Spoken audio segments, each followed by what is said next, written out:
Shalom sahabat perkantas dimanapun berada, salam sehat dan kiranya damai sejahtera Allah yang melampaui segala akal menyertai kita semua.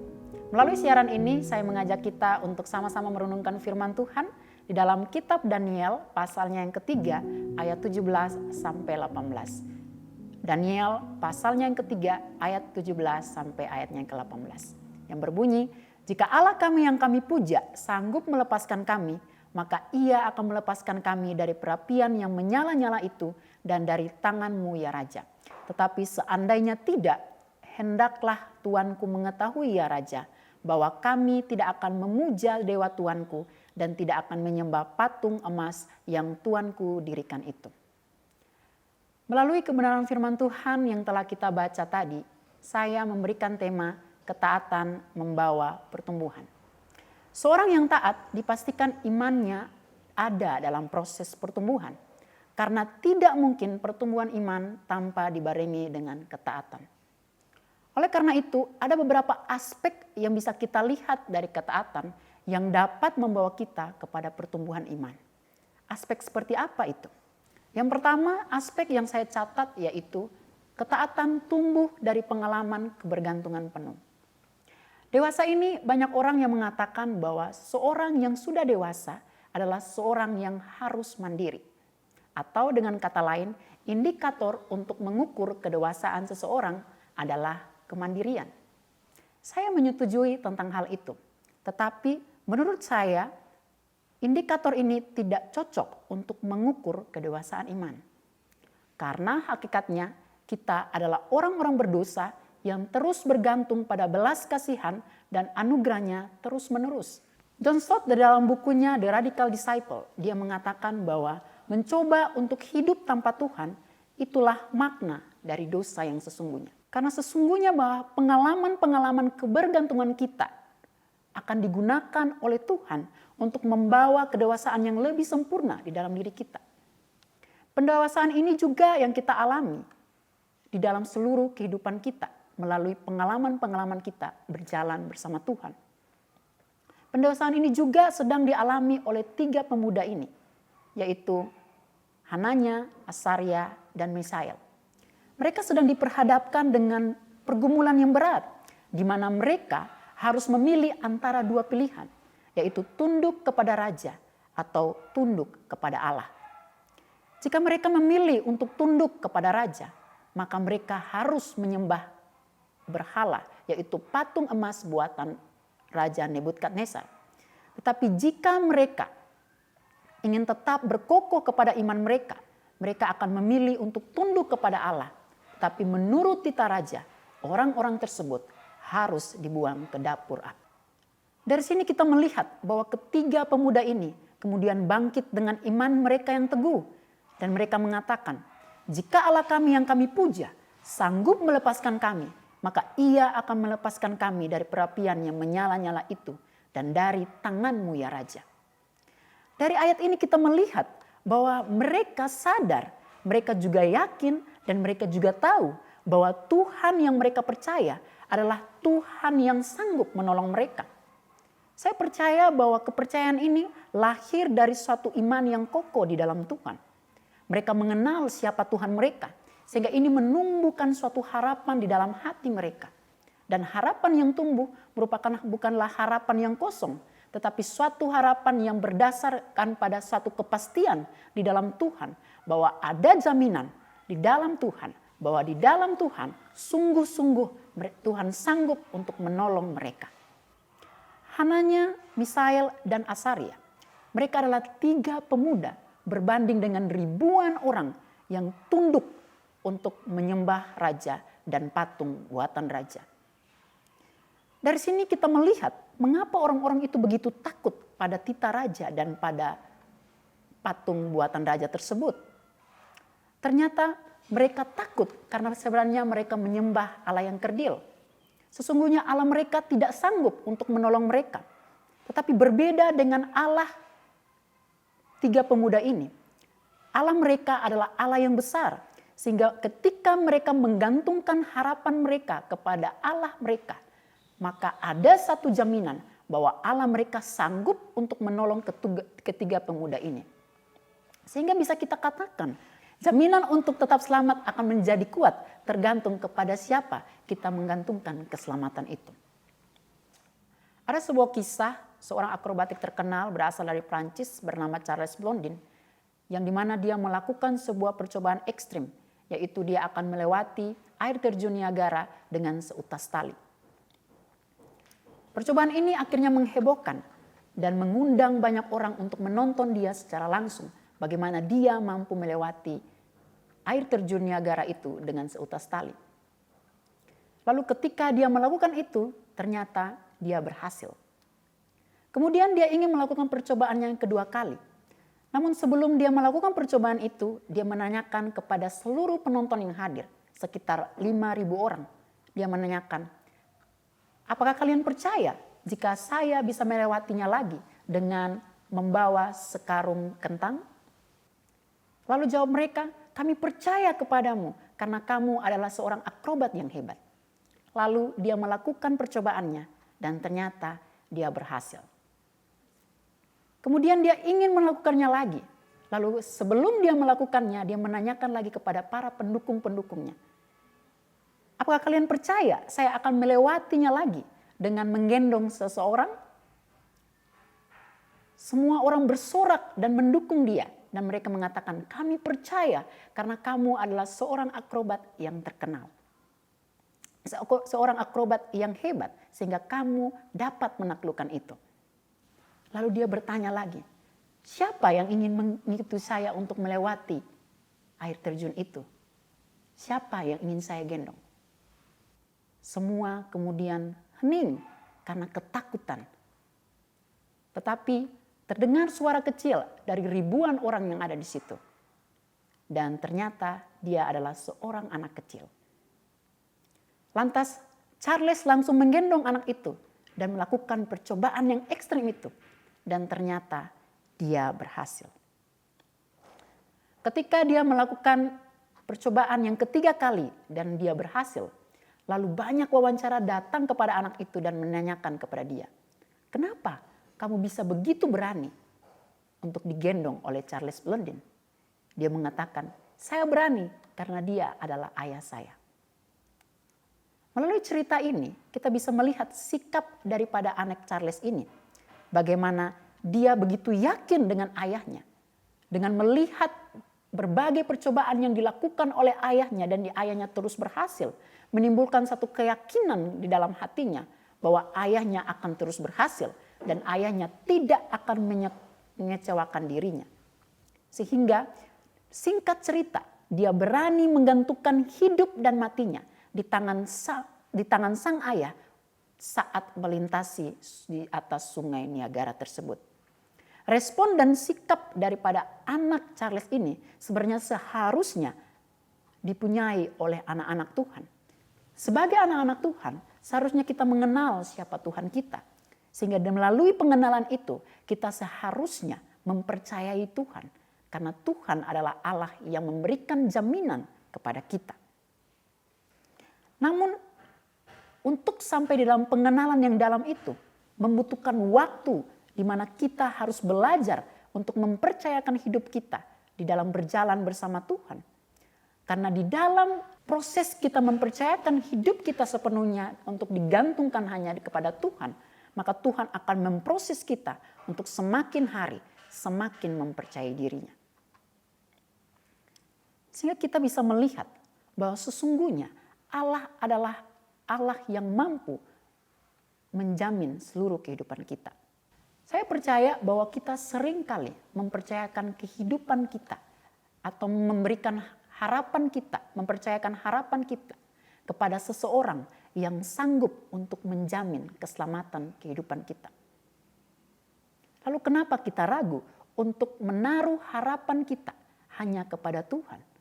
Padahal Allah sendiri telah membuktikan di dalam karyanya, di dalam kehidupan kita, bahwa Dia telah memberikan kepada kita jaminan-jaminan, yaitu Dia telah memberikan jaminan keselamatan kepada kita, sehingga kita tidak turut untuk dihukum. Dia telah memberikan kepada kita jaminan jawaban doa, di mana akan ada satu komunikasi yang terus-menerus antara kita dan Dia. Dia memberikan kepada kita jaminan kemenangan di dalam setiap masalah kehidupan kita. kita bisa menang atas semuanya itu.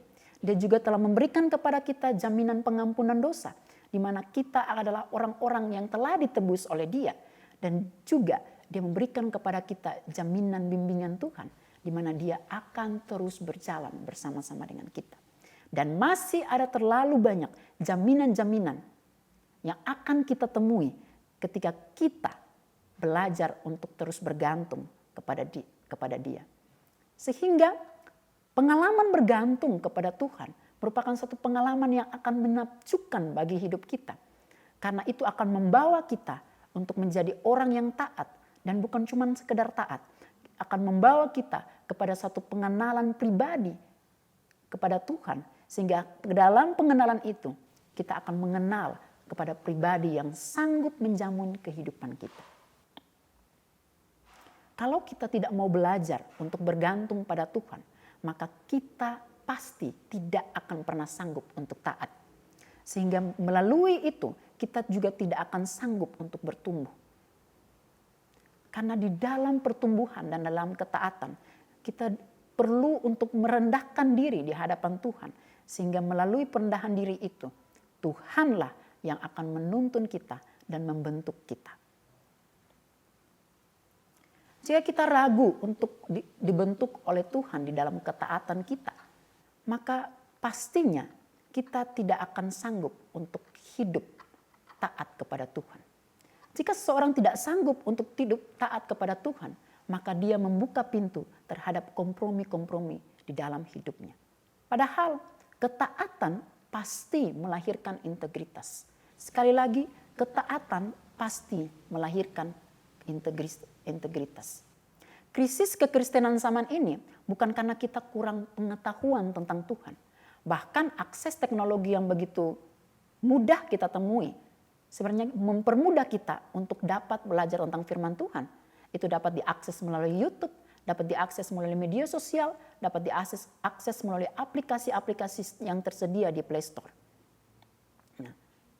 Nah, melalui akses-akses tersebut kita bisa banyak belajar tentang Tuhan. Tetapi permasalahan atau krisis kekristenan di zaman ini disebabkan karena banyak orang yang kurang berintegritas. Di sini kita dapat melihat bahwa sebenarnya kekristenan tidak mampu menggarami dunia karena orang-orang Kristen tidak dapat hidup berintegritas. Sehingga tidak ada perbedaan antara orang yang menjadi orang Kristen dan orang yang bukan orang Kristen. Maka John Maxwell mengatakan, sayangnya integritas merupakan komoditi yang lenyap pada zaman sekarang. Sehingga standar pribadi seseorang runtuh di dunia yang mati-matian mengejar kesenangan dan jalan pintas menuju kesuksesan. Di dalam kehidupan kita, kita banyak menemui jalan-jalan pintas yang menjadi tawaran menarik menuju kesuksesan dan kebahagiaan. Sehingga ini menimbulkan tindakan-tindakan yang kurang bijak dan tindakan-tindakan yang licik dan tidak bertanggung jawab. Akhir-akhir ini kita banyak menemui berita-berita tentang korupsi yang menjerat banyak pembesar-pembesar negara. Kita juga dihiasi oleh berita-berita banyak kasus narkoba yang notabene-nya adalah anak-anak muda. Bahkan banyak berita tentang kekerasan pada bayi, perempuan, dan sebagainya. Hal ini menunjukkan kerusakan moral yang didorong oleh ketidakmampuan seseorang untuk membangun bahkan mempertahankan integritas di dalam kehidupannya. Dari cerita ini kita bisa belajar dari 3 anak muda ini. Hananya, Asarya, dan Misael bisa menjadi role model bagi kita. Bagaimana mereka begitu mempertahankan integritas kehidupan mereka. Yang mereka bangun waktu pertama kali mereka sudah datang di Istana Babel.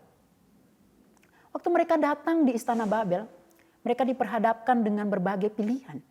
Di mana semua pegawai baru diwajibkan untuk makan santapan yang disediakan oleh raja.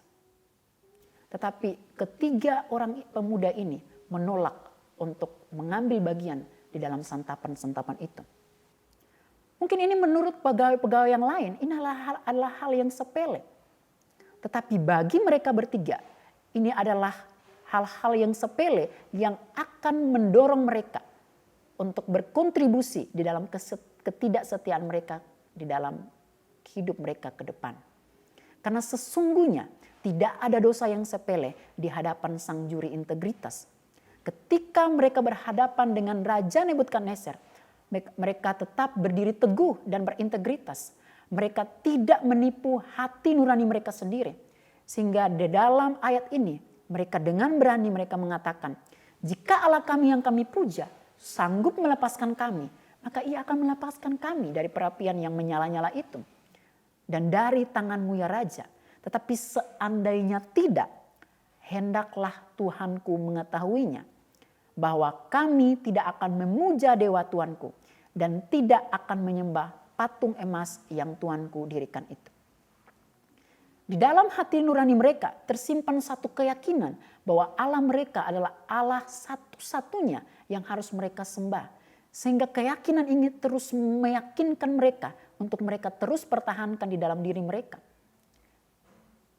Sehingga mereka tidak takut untuk dibuang di dalam perapian yang menyala-nyala. Padahal jika mereka ingin saja, mereka bisa melakukan penipuan terhadap raja. Yaitu mereka bisa menipu iman mereka di hadapan raja. Supaya lolos daripada hukuman masuk atau jatuh di dalam perapian.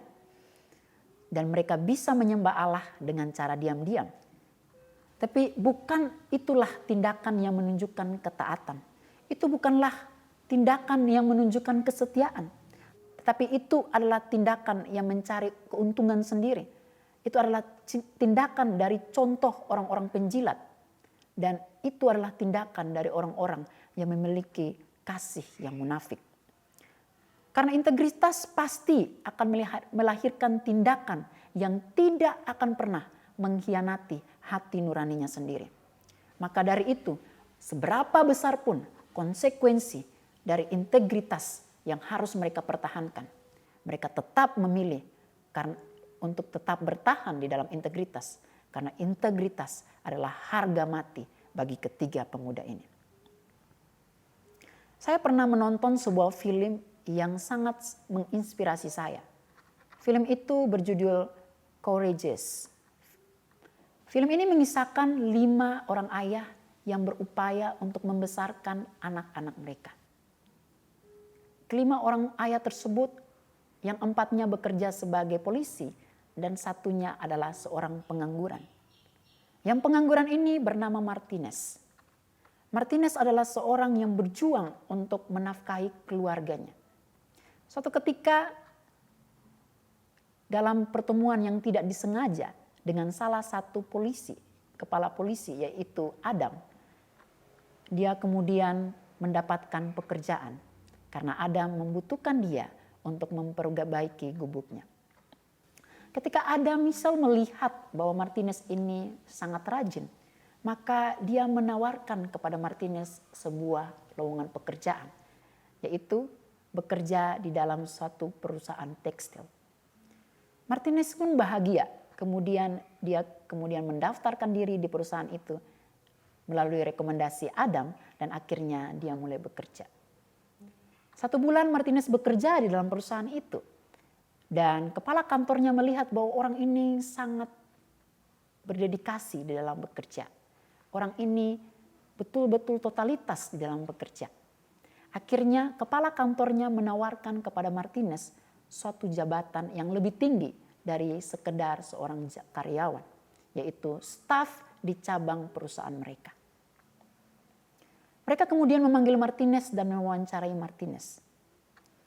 Di dalam wawancara itu, kepala kantornya mengatakan, untuk dapat menempati posisi seorang staf, maka ada syaratnya. Syaratnya adalah ketika mereka mengirimkan barang di sana, di cabang daripada perusahaan ini, jika jumlah barang yang mereka kirim itu adalah 17, maka Martinez harus mencatatnya 16. Martinez pun terkaget. Dan kemudian dia bertanya kepada kepala kantornya, apakah itu yang harus dia lakukan? Ya, jika kamu ingin terus bertahan di perusahaan ini. Di Di dalam gejolak hatinya dan pergumulannya dia, akhirnya Martinez pulang dan menceritakan hal itu kepada istrinya. Di dalam kesedihannya, sang istri betul-betul bergumul terhadap hal ini. Karena keesokan harinya pada jam 10 pagi, dia harus mengatakan kesiapannya. Dia siap atau tidak menerima tawaran itu. Keesokan harinya di waktu pas pukul jam 10, Martinez akan menyatakan kesediaannya. Namun di rumahnya, sang istrinya berdoa dan bergumul kepada Tuhan. Karena mereka 1 bulan kemarin, mereka begitu bersuka cita karena mereka telah bangkit dari kemiskinan mereka. Tetapi hari ini mereka harus memutuskan untuk tetap bertahan di dalam ketidakberintegritasannya dia di dalam perusahaan itu, atau tetap bertahan di dalam integritas iman mereka. Lalu di dalam wawancaranya lagi dengan kepala kantor, Martinez menjawab, "Saya tidak dapat melakukan hal itu, karena itu berlawanan dengan iman saya." Kepala kantor itu pun terdiam. Martinez pun juga terdiam karena dia sedang meratapi nasibnya. Lalu tiba-tiba kepala kantornya menghadapkan tangannya di hadapan Martinez dan mengatakan, "Selamat, kamu lolos di dalam ujian menjadi seorang staf di kantor kami." Ternyata syarat tersebut hanyalah sebuah jebakan untuk melihat apakah Martinez adalah orang yang berintegritas atau tidak. Dari kisah ini kita belajar untuk mempertahankan integritas walaupun kadang-kadang itu dapat merebut kenyamanan, ketentraman hidup kita. Karena integritas memerlukan harga yang tidak murah. Tetapi sebagai murid Kristus seharusnya ataupun selayaknya kita mengejar dan memperjuangkan dan bahkan mempertahankan integritas dalam kehidupan kita. Karena di dalam kehidupan kita yang berintegritas itu, orang-orang di sekitar kita bisa melihat ada Kristus di dalam kehidupan kita. Karena kehidupan kita harus menjadi kitab yang terbuka dan mampu dibaca oleh orang-orang sekitar kita. Memang kadang-kadang integritas itu melelahkan, kadang-kadang integritas itu menakutkan, kadang-kadang mempertahankan integritas itu membuat kita terlalu di dalam kesedihan. Jika integritas itu tidak merebut kenyamanan hati kita, jika integritas itu tidak merebut zona nyaman kita dan menjarakan zona nyaman kita, maka yang pastinya kita akan membuka pintu seluas-luasnya bagi kompromi. Dan ketahuilah bahwa kompromi adalah hama penyakit bagi pertumbuhan iman kita. Dan kompromi adalah predator yang ganas yang dapat menerkam dan menghancurkan identitas kita sebagai orang Kristen. Lalu apa yang harus kita lakukan? Apa yang harus kita lakukan untuk dapat hidup di dalam integritas? Tidak ada pilihan lain selain terus mau dibentuk menjadi serupa dengan Kristus. Karena Kristus adalah the man of integrity. Dengan melakukan apa yang telah diajarkan oleh Kristus, dengan mencontohi karakternya, ini akan menjadi modal kita untuk memerangi kompromi. Maka sepanjang hidup kita harus terus berjuang. Yang pertama, kita harus terus berjuang untuk menjadi serupa dengan Kristus di dalam pelayanannya. Kita harus menjadi seperti Kristus yang melayani dengan dedikasi yang tinggi, yang melayani dengan kerendahan hati. Kita harus seperti Kristus yang datang bukan bersikap seperti seorang bos, tetapi bersikap seperti seorang pelayan. Karena itulah yang harus kita tiru sebagai pengikut Kristus. Yang kedua, kita harus mengejar untuk menjadi serupa Kristus di dalam kasih-Nya. Menghidupi kasih Kristus berarti hidup mengasihi seperti Kristus mengasihi. Mengasihi sampai rela mengorbankan nyawanya dan mengasihi sampai rela terluka. Dan yang terakhir, kita harus terus mengejar untuk menjadi serupa dengan Kristus di dalam misinya. Kita sebagai seorang Kristen dipanggil bukan cuma saja untuk menghiasi dunia ini, tapi kita juga dipanggil dengan sebuah panggilan khusus, yaitu menjadi partner pelayannya untuk mengerjakan sebuah pelayanan yang begitu mulia, yaitu menjalankan amanat agungnya. Sehingga dimanapun kita ditempatkan, baik itu di sekolah, di perkuliahan kita, di tempat pekerjaan kita, kita harus menganggap bahwa itu adalah ladang misi kita. Di akhir dari khotbah saya ingin mengingatkan kepada kita, ketaatan adalah jalan satu-satunya menuju iman Kristen yang dewasa, yang dapat menolong kita untuk bertahan di dalam situasi-situasi sulit. Dan ketaatanlah yang dapat menghantarkan kita untuk semakin hari semakin serupa dengan Kristus. Tuhan